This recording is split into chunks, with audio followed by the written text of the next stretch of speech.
Hey guys, so today Square Enix released a brand new trailer for World of Final Fantasy, which is coming to PlayStation 4 and PlayStation Vita this October, around about a month after Final Fantasy 15. And, I basically just wanted to give my thoughts on it, because being an old school Final Fantasy fan, they seem to kind of be aiming at that sort of demographic, and I have a lot of opinions, let's just call them for the moment, about this. So, to start off with, I just want to kind of go through some things that I wrote down for the trailer. I've got some notes. And, then I basically want to talk about my big real issue with this game, I suppose. Okay, so in the trailer it shows off a lot of different stuff, certainly a lot of interesting looking stuff. And, of course, the first thing we do have are the main characters. Now, as far as I can tell, these are a brother and sister who are looking for their mother. And they are really, really generic designs.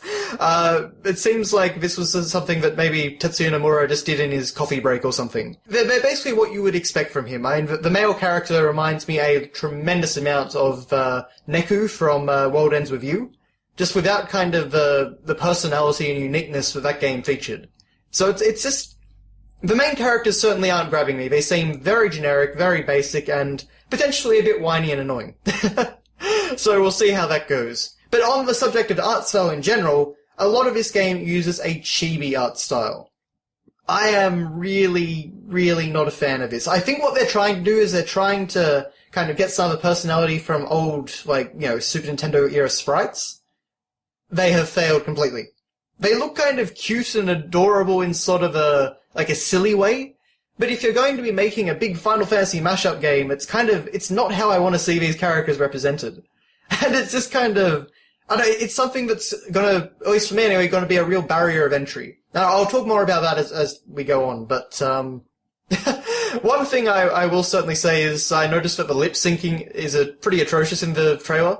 You know, this may change, I'm not exactly sure, but I kind of get the feeling this game is a very low budget production. And oftentimes in those sort of games, the lip syncing is just done in a very generic way. It's not actually synced to any words. It's just kind of, you know, lip flapping, I suppose you'd say. So, again, the game may be a little too low budget for them to worry about sort of detail, but it was something that really stuck out to me when I first watched the trailer. And I think, you know, in part the chibi style kind of gets you around that because you just have the mouth flap open. But it was kind of, there are a lot of scenes where it was very, very noticeable.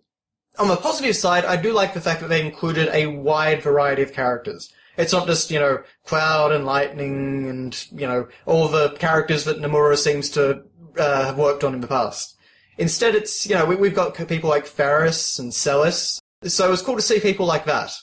And I do definitely appreciate them. Oh, actually, in fact, starting off with Faris, which is kind of interesting. And, of course, yeah, Quistis was another one. She was on the ship as well from Final Fantasy VIII. You know, lots of good variety in the characters, so that's good. That's good to see. Then we see Vivi from Final Fantasy IX. His voice is horrible. This was for one bit of Final Fantasy IX representation that we've seen so far, the one bit we got in the trailer, and oh, that was a miscast. Which is really quite frustrating, considering that his voice in Kingdom Hearts 2 was actually pretty good. I thought that was not spot on, but, you know, a pretty reasonable attempt at capturing the character, even though that voice actress didn't have many lines. So it's kind of, and maybe it's the same person, but if so, then they've really been misdirected, because that was not Vivi. That was absolutely not Vivi. On the flip side, though, Edgar's voice was actually quite good. That was pretty much right on the mark in terms of what I've always imagined. I guess you'd say, like, the right mixture of regal sort of pomposity and also the sort of, you know, the chivalry that he always expressed. Yeah, that seemed to just fit him really well, so that's cool at least. And of course, then we see Lightning.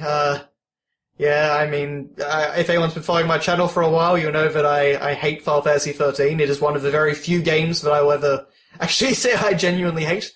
I don't really have a problem with her being here if, you know, we've got all these different Final Fantasy characters, but I'm getting the impression that she'll probably have a fairly major role, and I'm honestly very, very, very tired of seeing her being shoehorned in everywhere. Square Enix really don't seem to understand that the majority of opinions were against Final Fantasy 13. You know, there was that interview where, I'm terrible at remembering names, I'm afraid, but the director of the Final Fantasy 13 trilogy, or producer, or whatever. Anyway, he was back in the days working on Final Fantasy 7, and he's working on the Final Fantasy 7 remake. And he said that the reason they didn't do the Final Fantasy 7 remake was because they were doing the Final Fantasy 13 trilogy. That makes no sense to me, just even from a purely business perspective. Even if you're so in love with the Final Fantasy 13 universe, surely you'd realize that, a Final Fantasy 7 remake is going to make you a lot more money, and probably going to be much better received in general. So, I don't know. But anyway, so Lightning's in the game. It's just one of those things. I'm just getting a little bit tired of seeing a character which I do not like.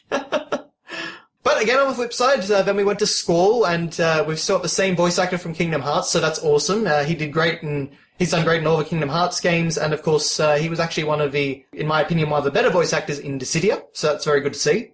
It was kind of cool. I mean, I'm not really a fan of Final Fantasy VIII anymore, but I loved it when I was a kid. So seeing him mention Seed and the fact that we went to Balam Garden at the end was, pretty neat, and that's certainly a cool thing for Final Fantasy VIII fans. Then we got a bit of a random character. Shulk from Dirge of Cerberus. Did we really need to represent this game?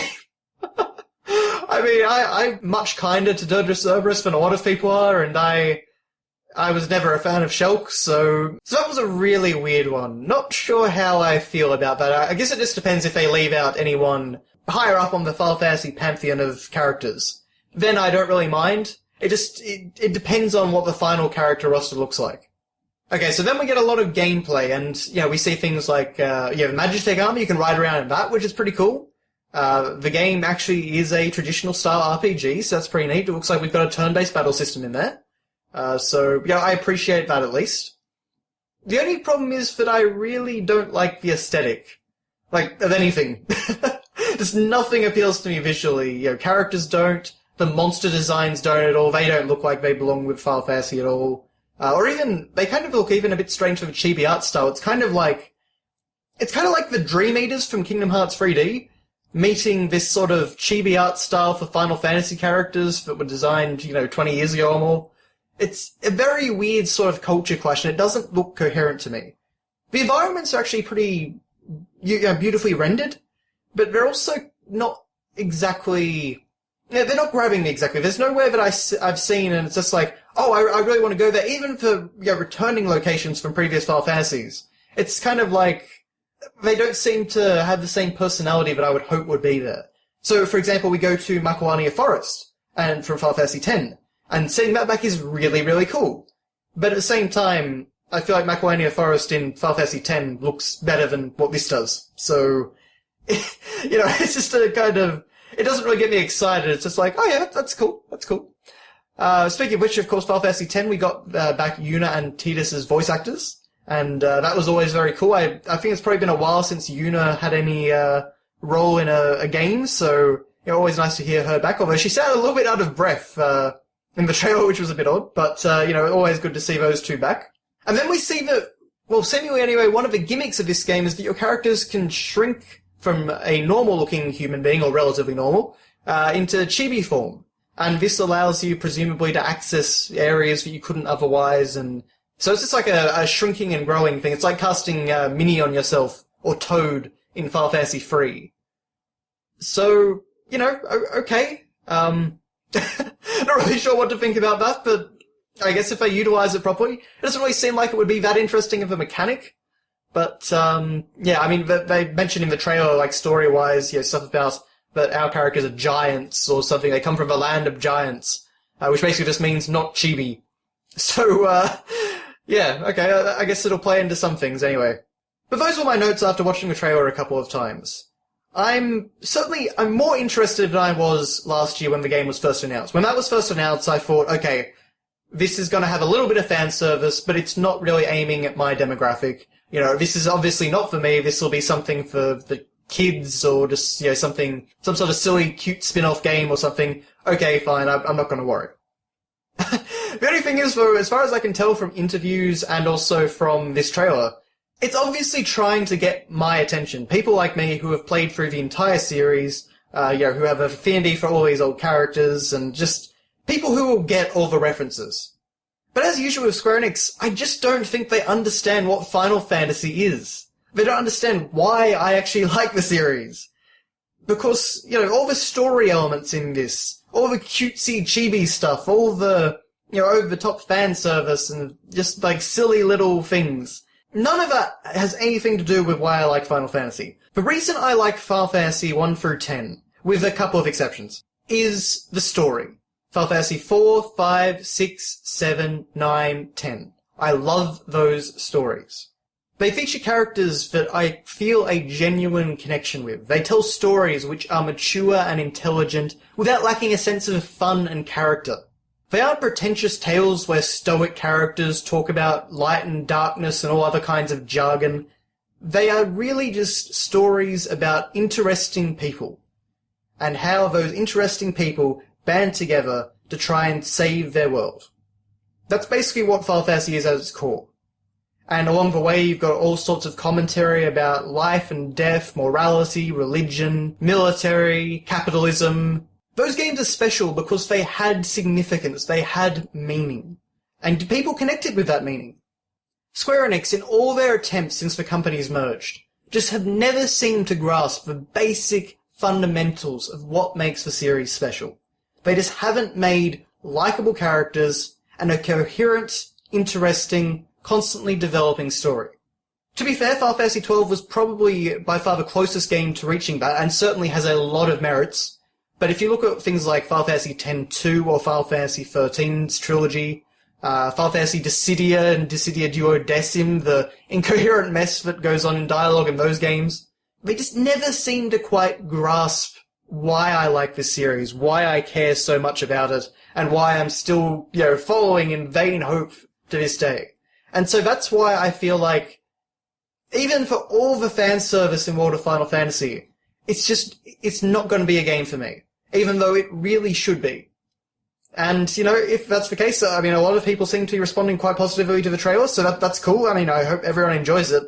But unless I see something that really stands out to me, I can't see myself enjoying this game. And I still just think that, for a game titled World of Final Fantasy, it fails to capture anything that makes Final Fantasy, or that made Final Fantasy, I should say. Of course, in addition to the story and characters and things like that, you've also got, of course, the music, which I'm sure they'll use several awesome remixes in this game.